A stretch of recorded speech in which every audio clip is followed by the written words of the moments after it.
Yeah, so it's 2018, right? I'm just doing my thing. I'm really just getting started, and I'm getting spread across the internet like wildfire. Somebody in my chat, it was happening during my chat. They're like, "Oh, this meteorologist just called you a drunk donkey on TV," you know? Sure enough, they made a big stink about some dude, in Florida named Mike, and any drunk donkey can, share a model basically. And I mean, it was from there, I thought it was funny, and I didn't get offended by it, so I made a shirt the next day and sold thousands of them. I mean, literally.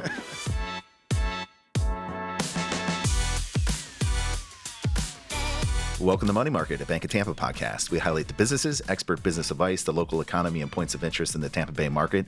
Follow us on YouTube, Spotify, Apple, or wherever you find all of your podcasts. And make sure you like, follow, subscribe, and share this episode with a friend or colleague. I am your host, Owen LaFave, the Pinellas County Market President for the Bank of Tampa, Tampa Bay's oldest and largest community bank. Today's guest, you may recognize him from, virtually everywhere within the Tampa Bay area and in Florida, is Mike Boylan. But you probably know him better as Mike from Mike's Weather Page, a Tampa native, a self-made storm tracker with millions of followers, and a fellow USF grad here. Yes. So go Bulls. Yep.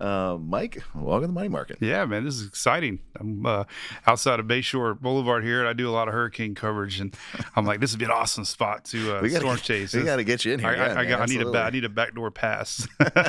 Done. This is going to sound like an insult. It's not. But so I want to tell you a little bit my journey with Mike's Weather Page. Right. So my wife is a huge fangirl. She's the CEO of United Way Suncoast, and actually wanted to be here to meet you, and Okay. she couldn't make it. But she started watching you, and I'm looking over your shoulder, and I was intrigued, and I'm like, who's this guy? Yeah. And I started asking questions. I'm like, what station is he on? Like, he's not on any station. I'm like, is he a meteorologist? But no, like he's good. And I'm like, why are you watching him? And then I just got sucked in, and I will tell you, like Hurricane Helene. Yeah. You were spot on when everyone else was like, yeah, we don't need to worry yet. Your coverage, you're like, I don't like the way this is looking, and so I want to give you credit for that. Literally during that period of time, Dennis Phillips is on TV. Yeah, I like Dennis. He's a good friend of mine. Yeah, I had you on the iPad. Like, we're watching you and seeing what's going on. Yeah, we've become friends. Yeah, tell me about that, because you guys have like a fun kind of back and forth thing. Yeah. People think that we don't like each other, but we've actually become really good friends. We talk almost every day on the phone, and we text, and he's a little more low key. I'm a little high key. I tell everybody, just go in the middle. He's, I always put that's good balance. I always put the worst case scenario sometimes, and a lot of people don't want to hear it. But that's what I love to do. I love to track things, and he's in a different position that it'd be irresponsible to show 10-day models that are usually wrong. So they say so much changes during that period of time, right? Yeah, and it's funny, your wife's story. That I get that so much. Like, I never dreamed in a million years, 21 years later, I'd be talking, doing stuff like this, commercials. I'm just a dude that loves weather, and I've kind of learned it, self-taught, and I went to school for marketing, but here I am. It's got to be surreal. Later. So what was the journey? So background in marketing, how do you find yourself getting involved with weather? I don't know. It was 2004 for a lot of us here. We had all those storms coming. Yeah. And I remember... there was we had like 3 come across the state. Yeah, right? So yeah, we had Charlie coming. I was the guy that was mask tape on the windows. We were like, we got this, and nobody evacuated because Charlie, we nobody had experience. But then I ran across spaghetti models online once, and I remember the next day I couldn't find them. And I was taking an HTML web class at USF then, and I'm like, well, I'm going to build me a little web page. I'm like, I need to put all my graphics that I like, because I got tired of looking for them, I'm like, I'm going to put them all on one page. And that's why I named it Mike's Weather Page. The joke is when I do presentations, I'm like, I put that marketing to good use, Mike's Weather Page. Like, I sat there for days, what should I call this thing? Oh, Mike's got Weather a focus Page. group in. Yeah, right. And I shared it with friends and family for a couple of years. I didn't even own a domain name, and it's people just found it. And then Facebook came around, I think in 08, 09, and I jumped on that and didn't know what the heck. I remember some of my first posts were just like, Invest 92 in the Atlantic. It just grew from that, and 16 was a big year because they started doing live video on Facebook. And we had Matthew. That was a very, powerful storm that skirted the East Coast, and I had a lot of traction. And then 17 came around. So that's what you mean? You were like posting commentary, talking about I started doing. That's when I started doing the my daily video show. Okay. And people just found me through that. And then the next year we had Irma, and Harvey was Texas and Florida. It's just like every year, we've had that storm that's just brought a lot of people to the page. And it just seems like every year we have something, And Did you ever dream that it would kind of blow up as big as it did? heck no, heck no. I mean, it's nuts. Like, no, it's awesome. I mean, I've enjoyed the ride. I mean, I've we'll take trips. We run into so many fans, but they recognize my daughter, they'll recognize my wife, they'll recognize Emily's softball, so it's kind of neat. Very cool. I made Mike's Weather page kind of my personal page. Every now and then somebody says, I just stick to weather, but that's kind of what brought, I think, a lot of the growth is the personal. Just like this guy's just like me, he likes to have a beer at night and talk a little smack and do it all over again, So was it kind of a slow burn in the build with like the various hurricanes, or was there a point in time where it just I think Irma was the big one because we had both sides of the state scared to death. They evacuated all of Miami.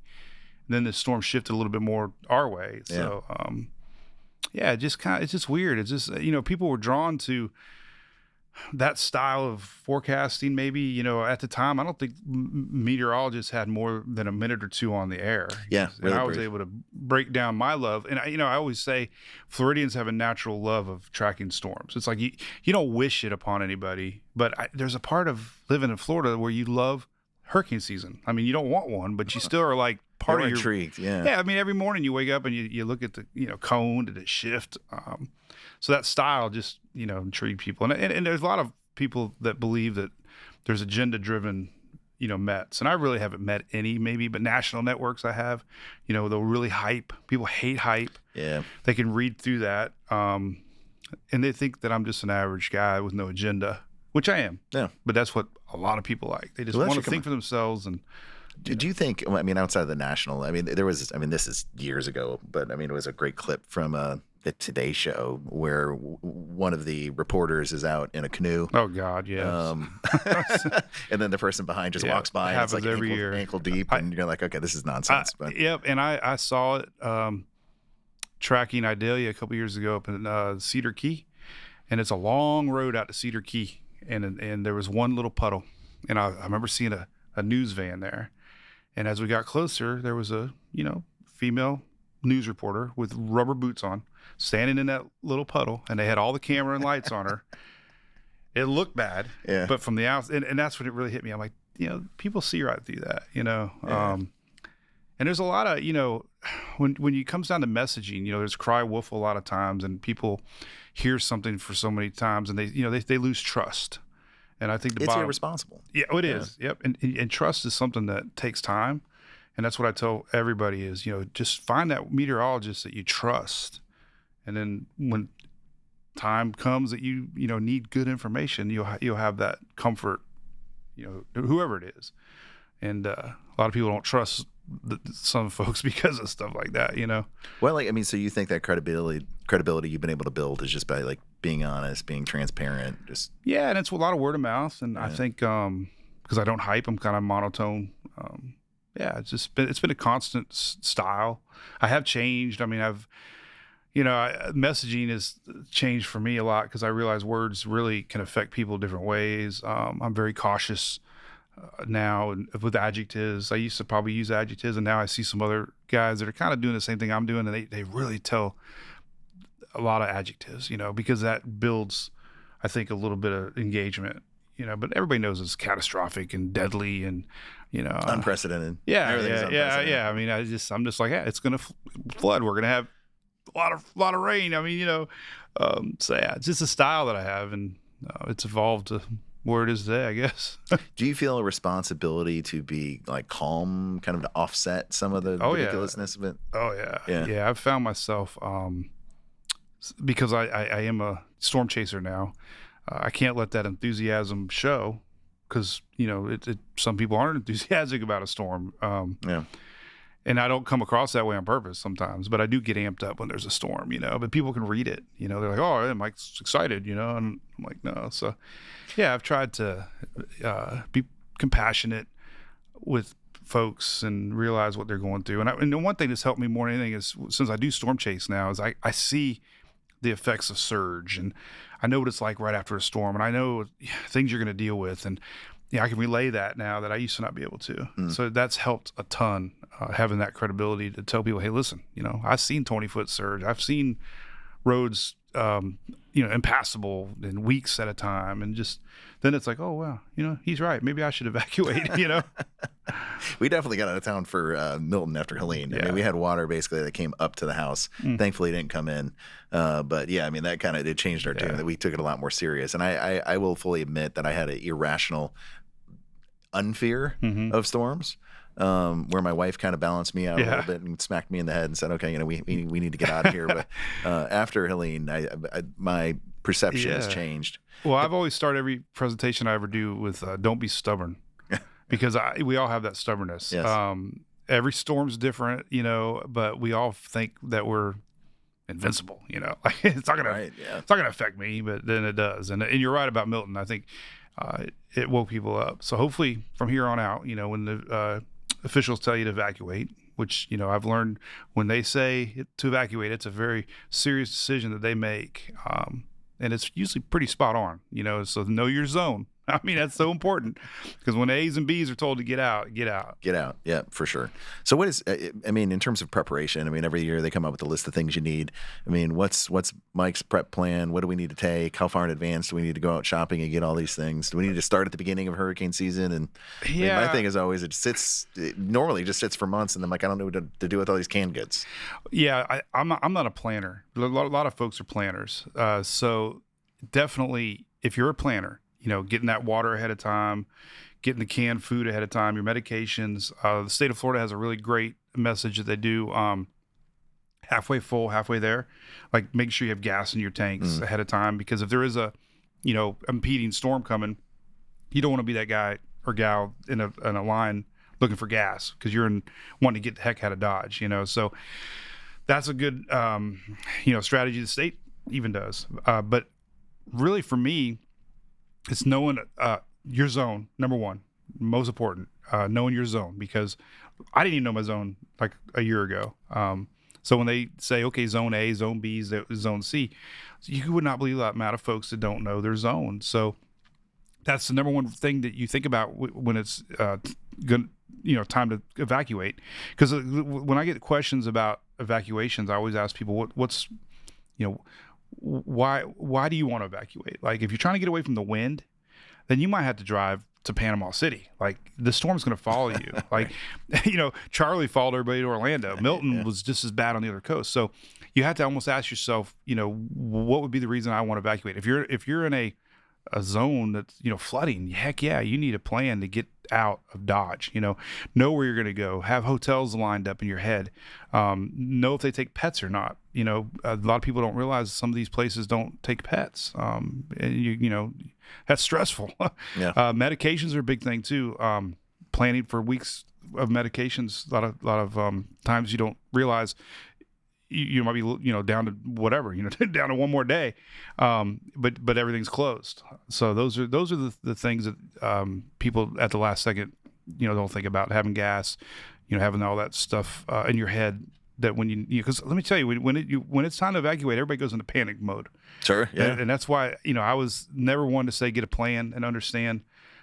Because when it's time to go, you don't even know where to start, because you're watching the news, you're scared to death. You don't, so having that plan ahead of time early in the season is so important. And with Helene, so many people left at the last minute, right? It's not going to impact me. And then the water started to come in, and they're like, okay, streets are flooding, I need to go. Yeah. And a lot of times it's like, what do I grab? Where do I go? Roads could be completely shut down.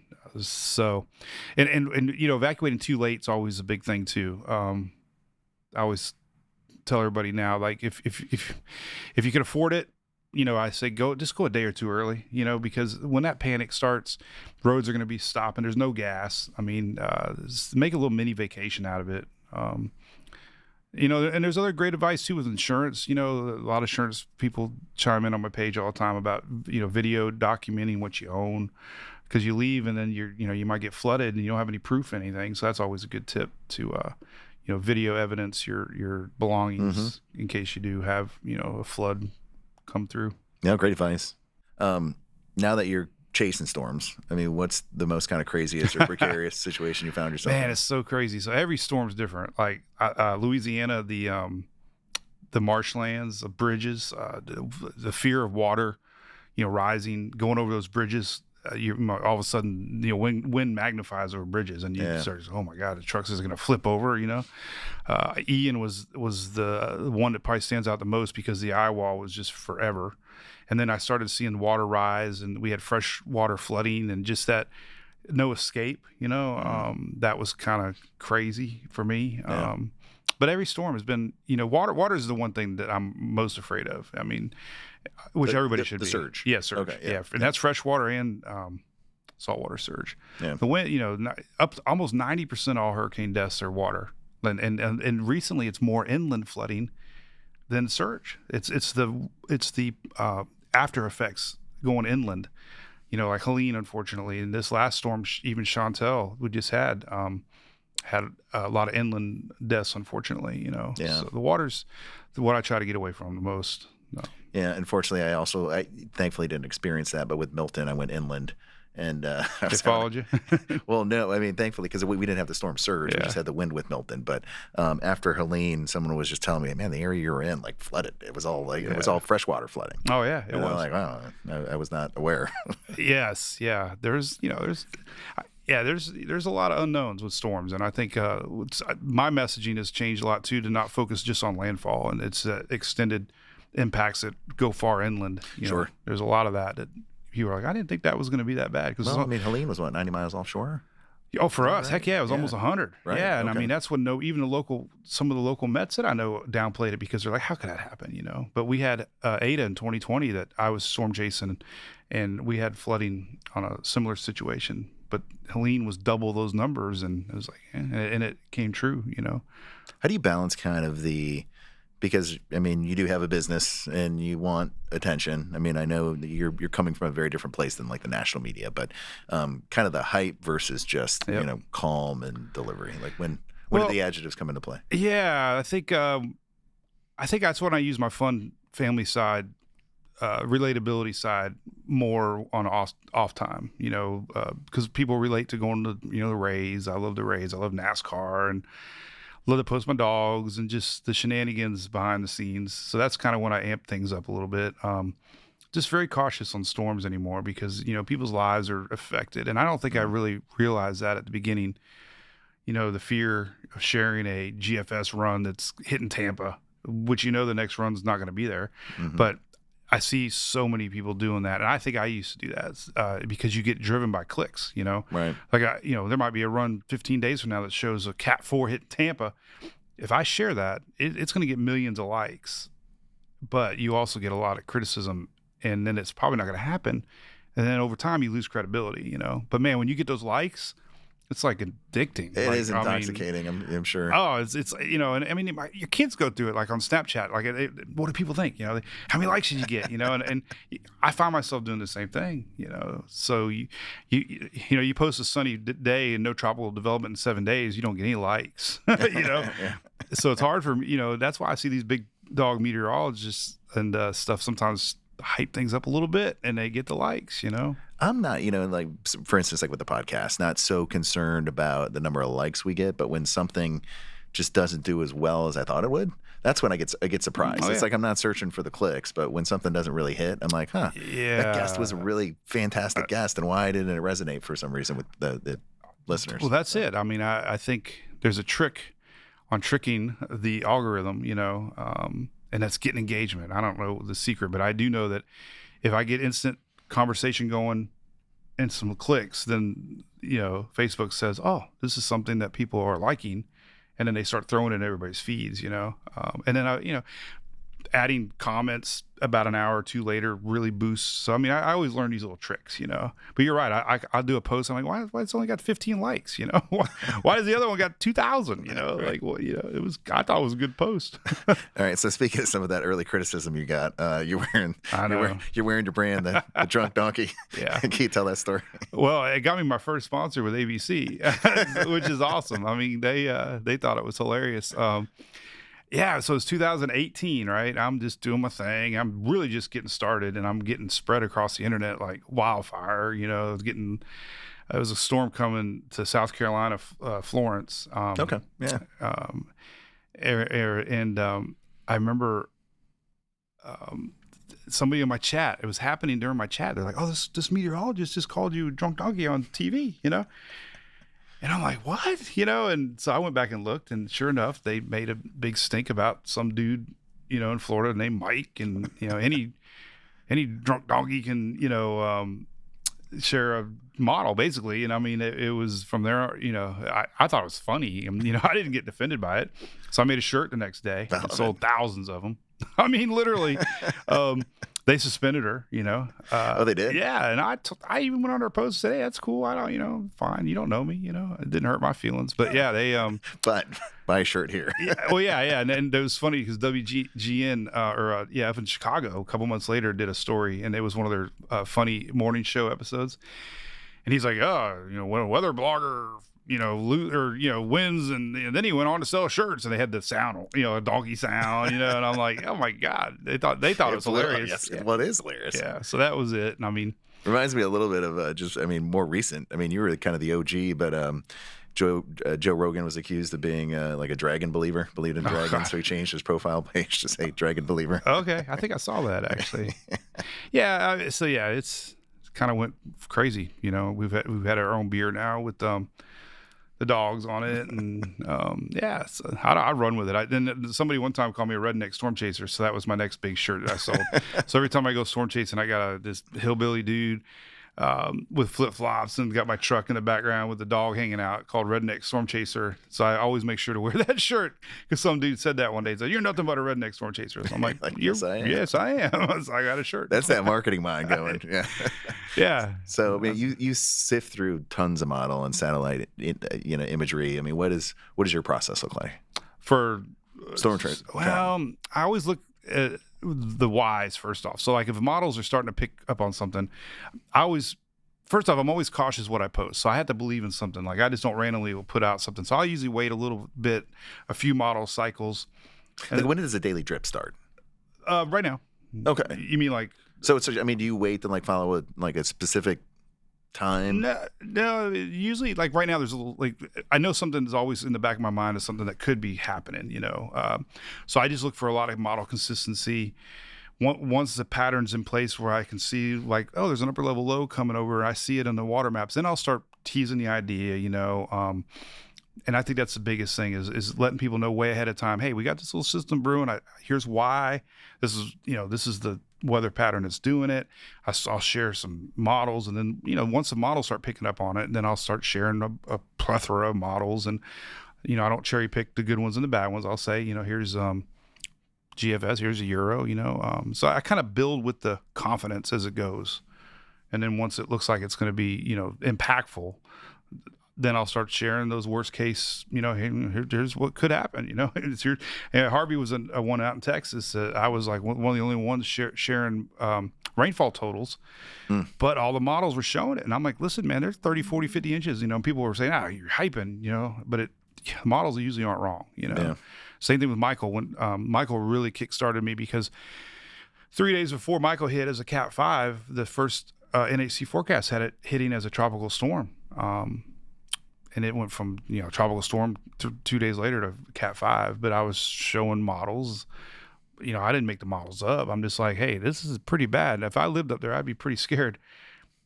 And people to this day still tell me that. They're like, man, you called it. I didn't call it. I just brought attention to, hey, this could happen. And here's models that are showing it. I'm not making this up. That's kind of what happened with Helene. I mean, I was raising the flag early, man, that the Helene was going to be a bad system, and I had some people tell me to calm down, it ain't going to happen. And, I don't think anybody believed it, but the models didn't lie, the models that I believe in.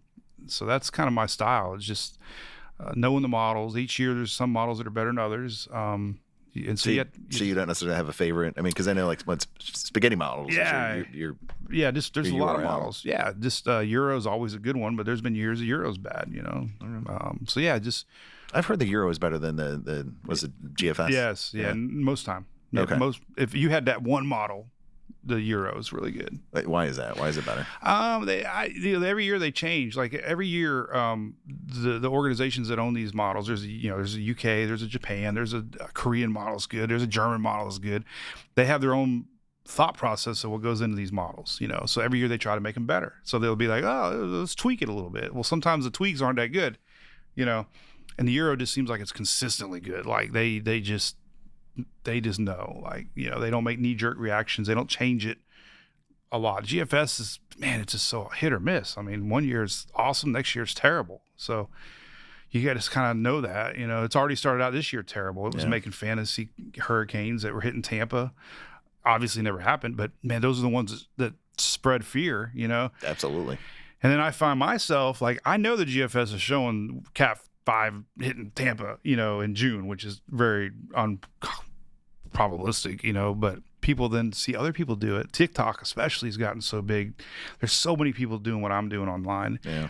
And that engagement gets going when you share these worst case scenarios. So then they come to my page and they're like, why isn't Mike talking about it? But there's all these, so now I have to talk about it without hyping it. Like, I know this GFS is doing this, but it's not going to do it, So now I have to still show it because if I don't, everybody else is, right. And they want me to show it, but I have to really go back to that messaging, but it ain't going to happen, Are we under investing in the U.S.? And so, I mean, just recently, there was an announcement that, and I'd never heard of this stuff, so you're sure much more familiar than I am, but the special sensor microwave imager sounder was cut because of national security reasons. And I know we had budget cuts to NOAA and Sail Drone, which had a local presence here, which was a cool company. And for those that don't know, I mean, they put an unmanned sailing vessel, like, out in the Gulf to track storms. I mean, all of those are being cut. I mean, do you see any concerns about the ability to predict accurately? I can tell you the concern that I have is the people's concern. Like, there is so much fear right now. Like, every post that I do, I'm going to get a comment or two right away. People are scared. Now, I tell people the same thing. I just don't know. Like, I believe there's a lot of tools out there. There's a lot of models. I haven't seen any signs yet that we're not going to have tools available. I do know this satellite they're taking out. There's security risks apparently. There's another satellite in orbit that's supposed to replace it. Mm-hmm. They're hopeful that's going to be even better. So that's kind of things that are getting omitted a little bit, maybe. So I don't know. Obviously politics is behind everything. It's just a matter of the messaging again. Like, there's a lot of people scared because they're being told, basically you're going to die, because we don't have models. And right. But we can't track it. Everyone's going to die. Yeah. But that's what some of the storylines were, and that's a little extreme, I think. I mean, I am worried to the sense that some of the guys and gals in the real world that I follow are concerned. So I'm like, well, if they're concerned, then I'm aware. It's just, I'm not the guy to ask because I'm just some dude looking at what's on the computer, I really don't know what's going on behind the scenes. And it is, like I said, I think I'm more worried about the general public. I wish somebody could come out and say, hey, you're going to be okay. We're going to have plenty of data, but nobody's done that. I wish the National Weather Service could do that. Right. Yeah. But nobody's really calmed the fear, So we're just going to see. I mean, I know we've had floods. We've had other stuff happen this year. There's a lot of, there's just so much finger pointing and blaming. And I just don't know. I hate it, So has this become a full-time gig or do you still have Oh, yeah. No, I decided one time about a couple years ago, I just can't. I mentally wake up in the morning looking at models and think about what I'm going to post. I do the daily show and next thing you know, it's noon and I'm looking at more models. And then, it's like, now I got sponsors and fun stuff. And so I just said, heck with it. What's your wife think about all this? She likes it. I mean, she's been at Publix 39 years, man. Amazing. So she's semi-retired. Great company. Yeah. I don't think she's gotten too upset about the fans. We just got back on a cruise and we were talking and we did have somebody butt in like, hey, I want to, and she looked at me and rolled her eyes and there was somebody behind her, and I'm like, So, yeah. But you did, I mean, it was branded the Mike's Weather Page Cruise, right? Oh yeah. No, they knew I'm there. I advertise it. I mean, and we've always met awesome people. I've never met anybody that I haven't really enjoyed talking to. That's what makes it really cool. And so you go on a cruise. Is this, how many years have you done this? This will be that was our 4th, so coming up on the 5th. Okay. Most of the people on the cruise, fans of yours? Well, we lock in 100 cabins usually because we want to keep it intimate. But because it's Florida, cruisers are weather fans, so it ends up being 2/3, them, 1/3 might be 300 people on the ship that kind of know Mike's Weather Page, and 100 are with me. But we do a presentation. I do, a lot of fun stuff. We do bar crawls, and I do a presentation on the ship, which I take a lot of pride into. And they give me a huge ballroom and, projections and TVs, and very cool. Kind of make it more, it's a write-off, so the storm people can come and use it as a write-off because it's a hurricane preparedness at sea.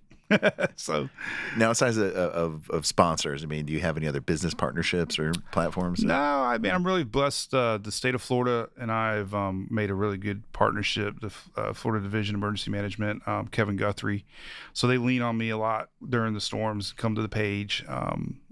And through them, I've met a ton of county EOC folks, not only in Florida, but other states. So that's been a really cool journey. Turks and Caicos had a picture one time they were using the page, and, people in the Azores. So those are like unofficial partnerships, but it always makes me feel good that it's a tool that is being used, help folks, Do you ever, as you're being approached by sponsorships, I mean, do you ever feel like there is the risk of losing some of your independence? Oh yeah. I hate it. I hate being a robot. We really only have 6. I try to keep it to 6. Okay. And they're all storm related. We can pick now who we want. So that, like Furman Generators, for example, they're good friends of mine. Like they fly into town. They're really close friends of mine now. And that's the partnerships that I like, every one of my, sponsors are in the industry, linemen, Lodging Solutions does these mobile base camps. So, I mean, it's been easy to have them a part of it, because they make their living, in the storm industry, big time, Yeah. So, yeah, it's been easy. I mean, I hate to say no to little guys, but, the content's what people want. They don't want me, talking about barbecue. Yeah. Oh, by the way, you remember that movie, Truman Show? Like all of a sudden his wife goes, "Oh, by the way, here's chocolate Hershey's buttermilk syrup," and he's like, "What the hell? Where did that come?" That's what I don't want to become. Good movie. Don't do that. No, so it's cool. I got a lot of little ways. It's just weird how it's worked. I mean, I do a lot of the Great American Teach-Ins. Sure, yeah, those are great. Yeah, and I just share with everybody. I think if you just love. I mean, I never. Nobody knows what you're going to do. Like, you just don't know in life where you're going to end up. I mean, but you just love anything you're good at and love. Hopefully, doors open, and if you're passionate about it. It's hard. I mean, being self-employed is, I was self-employed my whole life, and having somebody kick you in the rump to get you motivated. Most people don't have that. That's the hard part. And it's hard to wake up. And I feel bad about these other content creators, like I'm friends with guys that, like Justin Danger. He's hilarious, He's like, great, yeah. Listen, and OMG Wicks. Josh is a good friend of mine, but man, what they have to wake up every day and think of new content, I got it made because there's always weather. The content's provided too. Yeah, we're never not going to have weather, so I got a really lucky niche. Where do you see this going 5 to 10 years from now? You're talking about being in the Caribbean and Texas. Well, the cool thing for me is, thank goodness for Starlink, because we would go camping. Like I love Talladega, I love NASCAR, and we go to Daytona. But man, the internet, once you get people there, it's like your internet's Zippo. It doesn't matter how many bars you got. Yeah. So, and I did all my broadcasts for Milton from Talladega. I mean, I didn't get to enjoy the week like I normally do because I was setting up a mobile studio in our RV, and people probably didn't even know I wasn't even home. But thank goodness for Starlink. So anyway, down the road. I love storm chasing. I mean, I just, Panasonic hooked me up with a tough book setup, and they flew an installer out to get it mounted. I got a really cool Peplink satellite system now. I mean, so I want to storm chase more. I mean, that's me in 5 years. I really want to storm chase, but at the same time, because of the internet thank goodness, I'll be able to still broadcast and do my 90-second reels, which are really big right now. And so I can take the show with me, and still enjoy the thrills of being in it. I can see that, really. And does your wife come with you on these? Well, no, no. I did make a comment. Tornado season. I got to be friends with Reed Timmer, and he's a big tornado chaser. Yeah, out west. I'm like, we could camp out like in Nebraska for 2 months. And she knew where I was getting. So like, no. I think I might just stick to hurricanes. Yeah, that's good. What about technology? So, I mean, you kind of talked a little bit about Starlink and some things. I mean, is there technology emerging that you think is going to change forecasting? AI, oh my God! So there you go. There's last year a European model came out with their own AI version, and it did really good. And it's kind of what computer models. It's kind of what models are to begin with. It's just now it's changing its formula on its own based on its performance. So this is what the model's thinking. We predicted this. This is what happened. It can actually think, why did it happen? So when the next storm comes, it can say, well, because of that last storm, this is what, it's learning. And, I don't think there's a problem with it. A lot of folks do. And for the weather side of it, I think it's anytime we can get better weather forecasting. Now, Google just introduced one.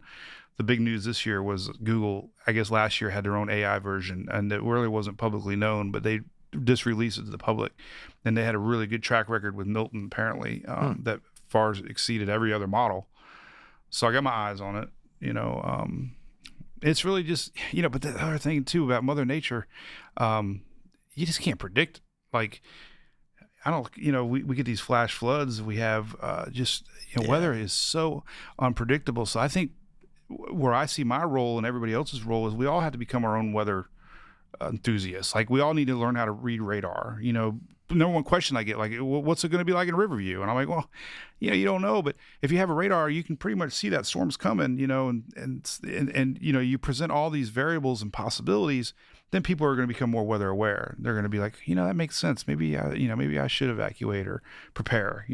Are events happening more frequently? I mean, are we just reporting on it more? That's a good question, man. My mom, she passed, but she was a weather junkie, but she believed that weather's got Apple more didn't fall too far from the tree. Yeah, no. My dad's a big weather dude too, and I'll never forget Dad flicking the barometer every morning to see if the needle moved, and I never knew what he was doing.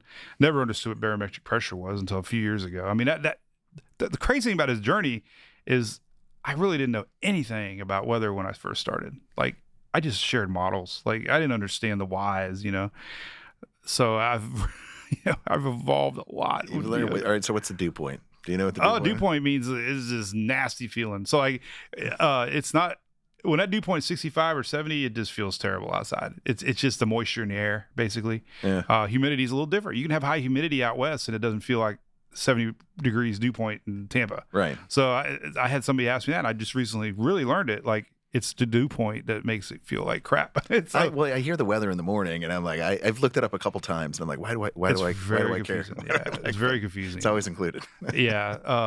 But anyway, back to my mom. She I believe her. She thinks it's more frequent. Yeah. I mean, now hurricane wise, it is, because you think about that. I said I started in 2004.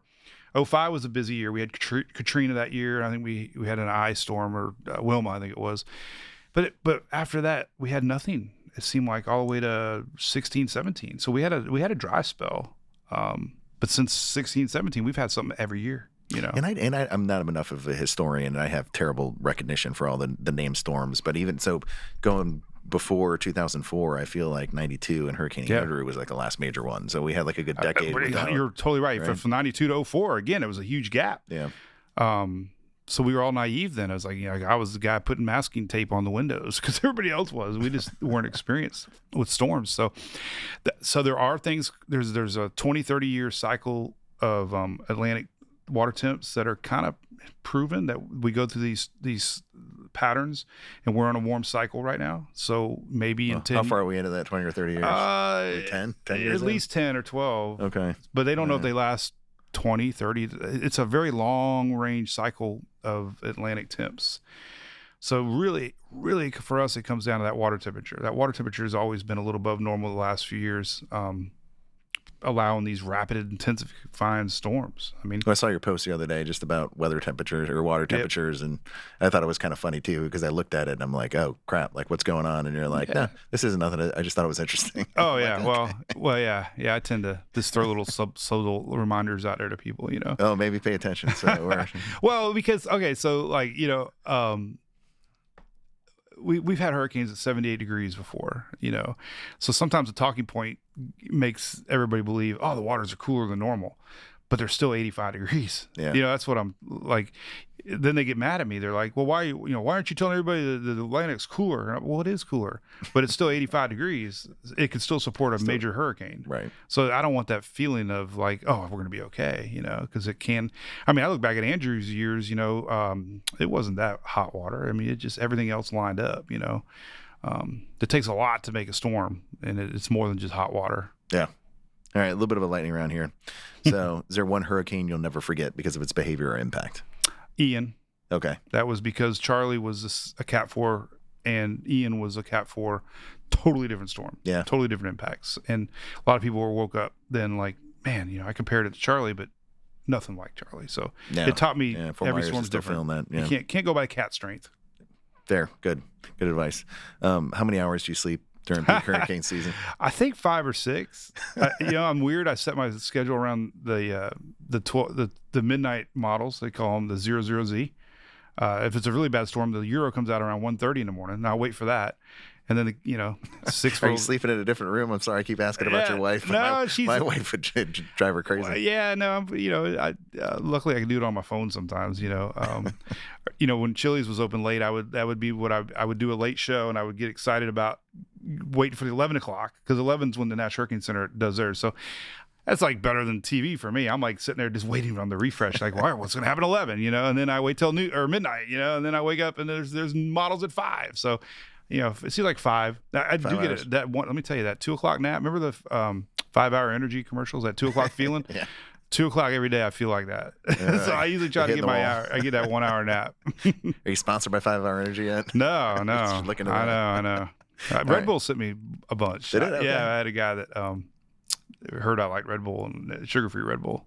It mixes good with vodka too. Yeah, well, it's also dangerous. It'll keep you up. Which is available at ABC Fine Wine Spirits. Nice plug. Truman Show. All right, what's something most people don't know about you outside of weather?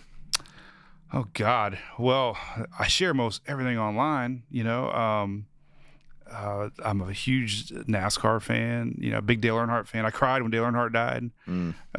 Maybe that side. I'm a little softy when it comes to that. You know.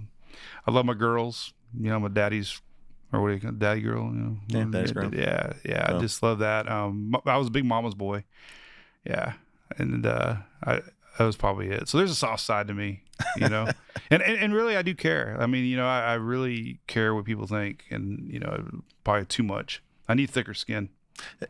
It comes across as sincere. So, I mean, just be who you are. Yeah. And forget what everybody else says. Maybe what people don't know is I'm kind of a sarcastic ass. Just ask my wife and my daughter, which now she's about the same as me. Oh, she gets right back to me. you. So, right. so maybe that might be the biggest thing. Is I'm pretty sarcastic. I have a dry humor that some people don't like. I think it's great. You need thick skin around me, but I don't have it. Go figure, right? All right. This one is a little bit of a loaded question, but I'm going to ask it anyway. So, cloud seeding. Oh, God, so, yeah. Yeah, I mean, I think it's proven in Dubai when they had the floods, they cloud seeded. I'm learning too, man. I think they're saying it's been disproven. There's zero evidence, but, you know, we had the floods, you know, in Texas, and they're saying that someone had said that there's cloud seeding out there. So just in general, like, what do you think of it? I've read enough that it is happening. I mean, there is scientific proof that it does add 5-10%, maybe, you know, definitely in Dubai, like you said. The argument is that it can't create the levels that we're seeing, that some people are making it sound like that we're seeing. So that's the argument. Is now people are saying it does exist. You know, there's enough representatives. I saw it being brought up the other day in the House or Senate that they're going to start talking about it. Florida just passed a law. I don't know if you saw that. They passed a law that it's going to be illegal, whether or not it's happening or not, you know. But I do know one thing, and I get the vibe from my comments.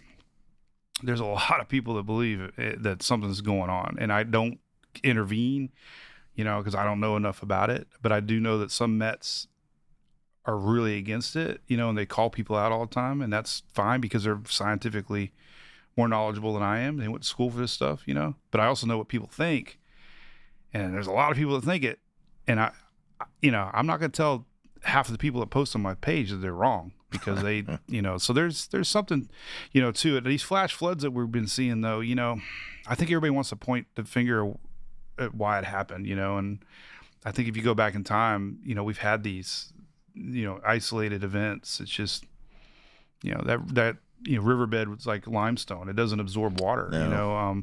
Helene really, it didn't drop a ton of water. It's just the mountains, it just, accumulates so fast that, it's so simple. But like if you take a cup of water and you put it on a flat piece of paper, it's going to disperse evenly. And that's like Florida, it's going to find where to go. But in the mountains, you take that piece of paper and fold it. That same amount of water, man, is magnified and it's rushing, and that's what happens. But yeah, I think the cloud seeding is something that I'm very intrigued about, and I'm hoping more and more discussion comes out of it just for curiosity. I know the bigger side of that are the vapor trails, chemtrails.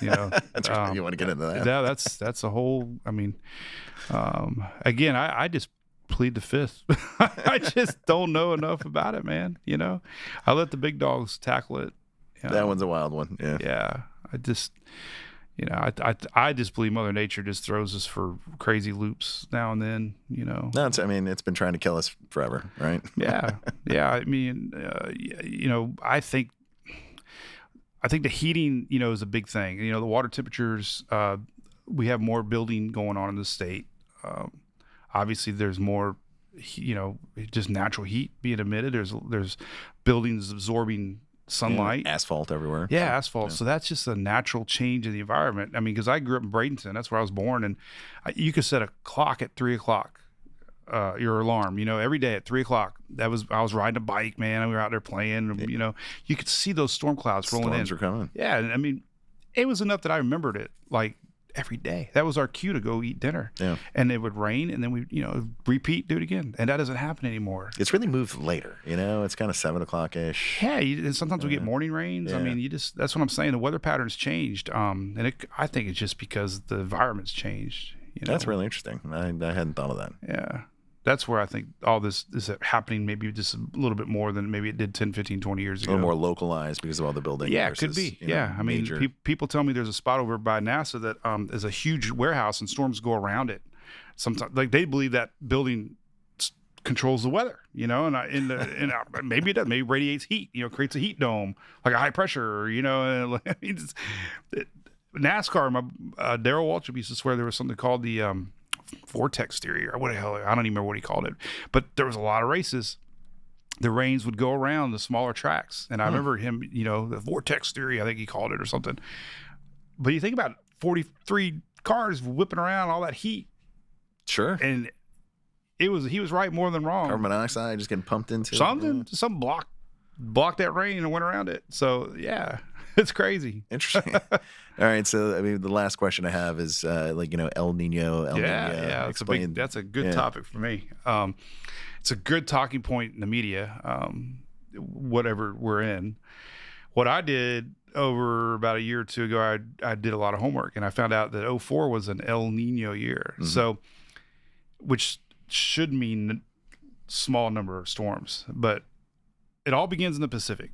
Okay, there's a little piece of the Pacific that they measure the water temperature, and if that water temperature, like right off the coast of Africa, right? Or no, this on the Pacific, close to Hawaii, south of Hawaii. If that water's colder than normal, then they call it a La Nina, and what that does, it limits the wind shear that normally comes from the Pacific across the Caribbean. So in La Nina years, you have very little wind shear that develops through the Caribbean, allowing systems to blossom in that Western Caribbean and form. So when we have that water over the other side is warmer, then we have a lot of wind shear. That's an El Nino year. Mm. And you can see the years that are El Nino, that area in the Caribbean is like nothing. Like everything just gets ripped apart from wind shear. But what I started finding out, 2004 was an El Nino year for Florida, but we had 4 hurricanes. Gene and Francis went around, found a way around. Andrew found a way around. Michael was an El Nino year, and it formed right off the tip of the Yucatan. It missed all that wind shear. That one was kind of, It just bam. So the start of 23 was an El Nino year, and I remember talking about this on my show. I'm like, if from prior years, this would be a spot to watch because of Michael. And sure enough, we had Idalia did the same thing. Like, so just because it's not happening here, it can happen somewhere. So living in Florida, the thing that we all get wrapped up on, and I think it's a very important point, is number one question is, is it going to be a busy year? It's going to be a busy year. Everybody wants to know how many storms we're going to have. So 23, we had 20 storms that year, and we only had one that hit anybody. That was Idalia. So everybody thought that was a bust season, but we had 20 storms. We had more in that year than last year. 24 had less storms than 23, but as far as impacts go, it was a terrible year, right? And even this year, we've already had 3 storms, but everybody thinks it's a slow season. So it only takes one. That and people hate when I say that, but it's reality. We can have a lot of storms, but who cares if they don't hit anybody? Right. So what I'm concerned about, like what happened last year, comes down to the Bermuda High. These years that we're in La Nina, we have a stronger Bermuda High. Storms have a natural push west. What is a Bermuda High? That's just a natural. No, it's a high pressure area that they call it Bermuda because it kind of parks itself over the island of Bermuda. Okay. Stronger Bermuda High, storms can't penetrate that. They pivot around that. High pressure spin clockwise, so it pushes all these storms deeper into the Caribbean and farther west. Those are the ones like last year. We had 4 in the Gulf. That's the concern, is the steering pattern that we're in now. When we have those El Nino years, that Bermuda High is weak, and we have a lot of fish storms. So that year we'll have a lot of storms in the open Atlantic that don't make their way west. So that you can have a lot of storms, but if they don't impact you, who cares? Right. So now we're in that steering pattern of like, for us in Florida, if the water's hot, which it is, we always pay attention to that Caribbean. Last year, Milton came across Mexico. It was a seed of a tropical depression that actually started in the Pacific, and it got going in the Gulf. So a lot of focus is on the Atlantic and coming off Africa, but we got homegrown action to worry about, and those are the ones that and the weaker tropical systems can be bigger headaches too. We'll find that out. Certainly, yeah, flooding, and so we get I guess the biggest takeaway is let's not focus on the category strength. Every storm's got its own impacts, and just don't be stubborn. Hit the reset button every year and start fresh. With your brain. How often are the predictions, and I never go back and look and follow, and I don't know if you do either, but every year there's a prediction of how many named storms we're going to have. Are they ever accurate? Nah, no. I mean, sometimes. So there's just a lot of hype. Yeah, and again, I mean, yeah. Oh, man, everybody just eats that up, though, I mean, for example, last year was supposed to be 25, 30 storms, So you can argue that the preseason predictions of a hyperactive, record-breaking season didn't happen. But they did happen, because we still had major hurricanes that affected people. So, again, I think the media gets so wrapped up in these preseason numbers, getting people worked up, and a lot of what we do living here in Florida is we're so hyped up in May and June because everybody else is, that our season doesn't really get going until late, September, right? October. Yeah. And by then everybody's tired of the season, and that's when really we should be prepared the most. So the media, I think that's always a joke. That's one of the biggest impacts for me is the media, because that drives people to my page. Sometimes not all of them, but a lot of them, not all of them, but some of them really are your biggest impacts by the fear. Probably of beneficiary. They hear the hype and they go, I need to see what Mike's talking about. Well, that's what I mean. They really hype it up. I mean, remember one Met said, "You're all going to die. If you stay, you're all going to die," Well, that was the mayor of Tampa. Well, she said that last year. Yeah. Well, they got to get the point out. That's the thing. And what scares me is the cry wolf. If it doesn't happen, then the next time it does happen. So I always say the media is, everybody's damned if you do, damned if you don't. And I feel bad because if they're wrong too many times, the next time that is really going to come, then nobody takes anybody serious. So it's tough. You issue tornado watches and nothing happens and. Till it does, it's like, so again, it goes back to what I was saying earlier. I think for me, the messaging is teach as much as I can. Everybody kind of becomes their own weather forecaster, and we'll all be a lot better off because, but man, the people that sometimes I'll go through exactly what's happening and then I'll get a comment. What about Claremont? And I'm like, What? I just talked for 10 minutes about this weather pattern. Like, people are very focused, the tunnel vision sometimes, and there's no fault to that. But we have to sometimes think for ourselves. Like we can't tell you exactly. I mean, Dennis opens up a show every day, right? He's like, I can't tell you to cancel Disney. I can't tell, because that's the number one people question. I get it. But you got to we got to learn to think for ourselves a little bit. A little bit. Just a little bit. Anything else you want to add or share with the listeners? No, I'm just proud to be a native. I'm really excited about what you do with this podcast. Bringing attention to stories in our area, which is awesome. So hopefully it gets a good spread, and hopefully somebody learned a little bit out of this, maybe. Yeah, I think they will. No, I appreciate it, Mike, and I appreciate everything you do in the community, and just being that calm voice, especially when some pretty stressful things are heading our way. So yeah, I appreciate it. No, thank you. Yeah, I appreciate you coming on Money Market. You're welcome. You can find the Money Market and the Bank of Tampa online and on LinkedIn, X, Facebook, and on Instagram. And before you leave, make sure you hit that like, follow, or subscribe button, and we'll be sure to see you around in the Money Market.